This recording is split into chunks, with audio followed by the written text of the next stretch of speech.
Hai teman-teman, assalamualaikum. Mohon maaf banget ya, kemarin semingguan channel ini sempat menghilang beserta isinya. Itu gara-gara channel ini kemarin sempat dihack oleh pihak tertentu.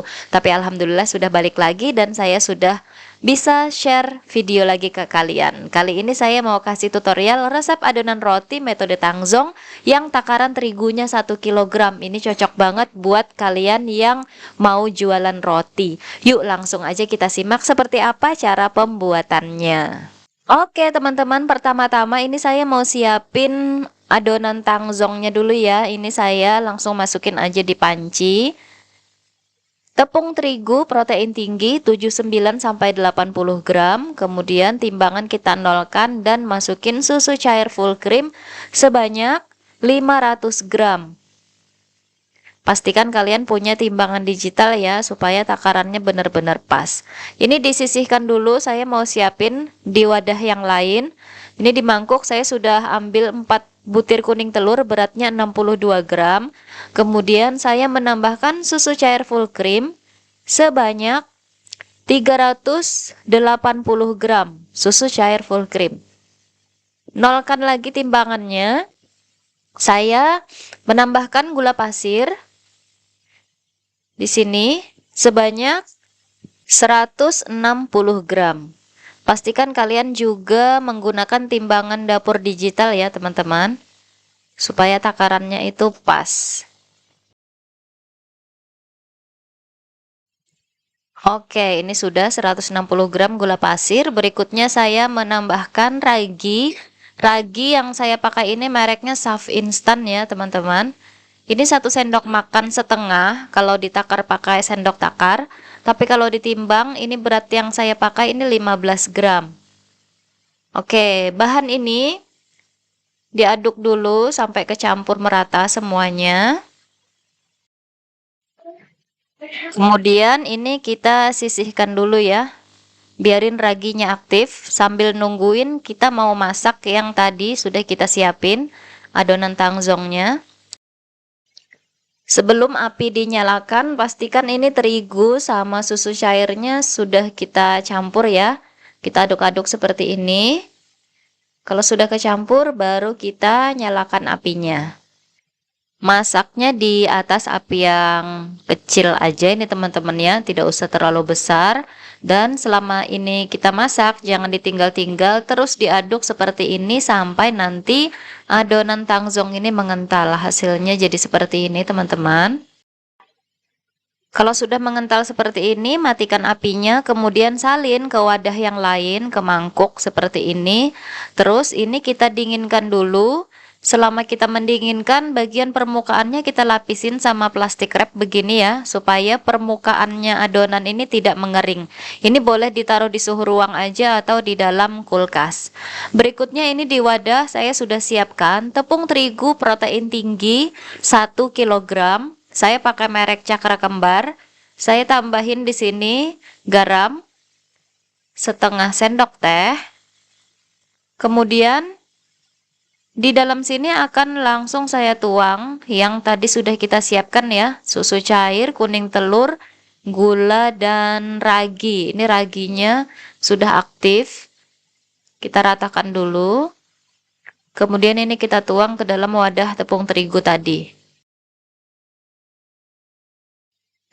Masukkan juga adonan tangzong yang tadi sudah kita dinginkan. Ini tadi saya simpan di kulkas teman-teman. Di rak kulkas aja ya, bukan di freezer. Kalau di freezer nanti dia malahan jadi beku.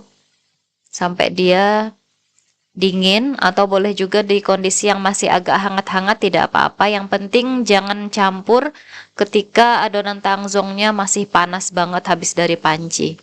Oke, ini saya aduk dulu dengan spatula adonannya. Habis ini baru mau lanjut saya mixer. Oke, sekarang akan saya mixer. Saya cuman pakai hand mixer aja ini teman-teman, bukan pakai mixer yang stand mixer yang gede ya, bukan. Ini 1 kg adonannya, bisa banget kita mixer dengan menggunakan hand mixer. Ini saya pakai hand mixernya Mito ya teman-teman, hand mixer Mito MX 200. buat ngadon terigu 1 kilogram ini masih oke banget nih, buktinya bisa saya lakukan. Ini wadahnya aja yang saya pakai yang terlalu kecil, kurang besar, tapi it's okay, masih bisa. Nih kayak gini teman-teman. Adonannya memang lengket kayak gini ya, kalian tidak perlu khawatir. Kalau dia sudah kecampur antara cairan sama tepung terigu sama bahan yang kering, ini sudah kita matikan mixernya. Masukin butter atau margarin. Ini saya pakai Boss. Kalian bisa temukan di toko bahan kue. Oke, sudah saya masukkan. Kemudian ini lanjut lagi di mixer sampai butternya ini kecampur merata sama adonan ya. Ini saya mixernya kurang lebih sekitar 2-3 menitan seperti ini. Pastikan bagian bawahnya juga ke mixer ya, makanya ini wadah yang saya pakai ini kurang besar sebenarnya. Pastikan benar-benar kecampur semuanya. Tuh, tetap bisa teman-teman pakai hand mixer walaupun ngadon 1 kilo. Sampai adonan jadi seperti ini.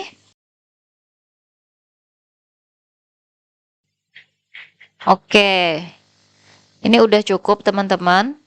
Kalau kalian mau sampai dia kalis banget juga boleh banget ya. Yang penting kalian tahan pegang hand mixernya aja. Ini saya tidak sampai kalis banget adonannya. Cukup kayak gini aja nih adonannya teman-teman. Coba ya kalian lihat tuh. Ini masih belum kalis banget nih.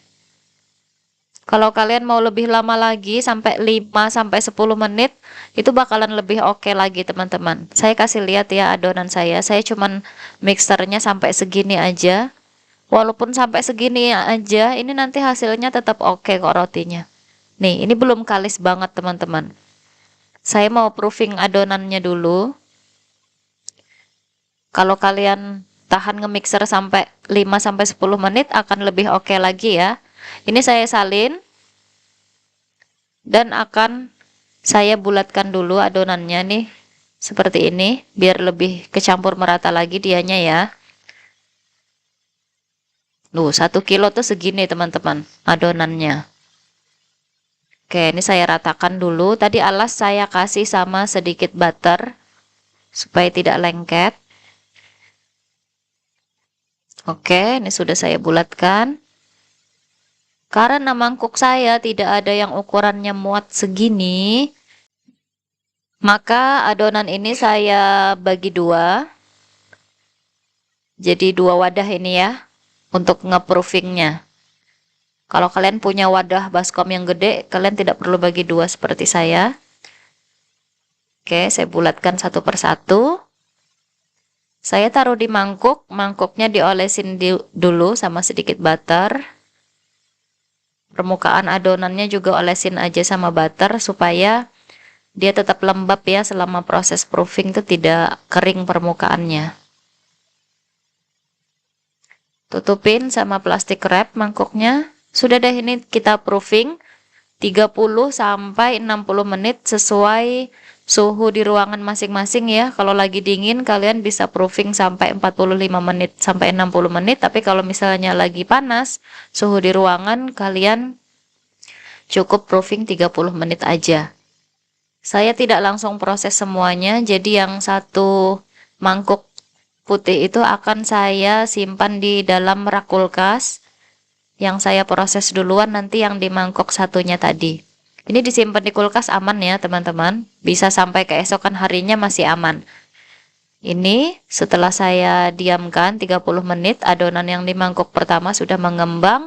Dan ini sudah siap untuk diproses. Terserah mau dibikin jadi roti apa. Mau dibikin jadi roti sobek, roti sosis, roti apapun ya. Terserah aja sesuai kreasi masing-masing.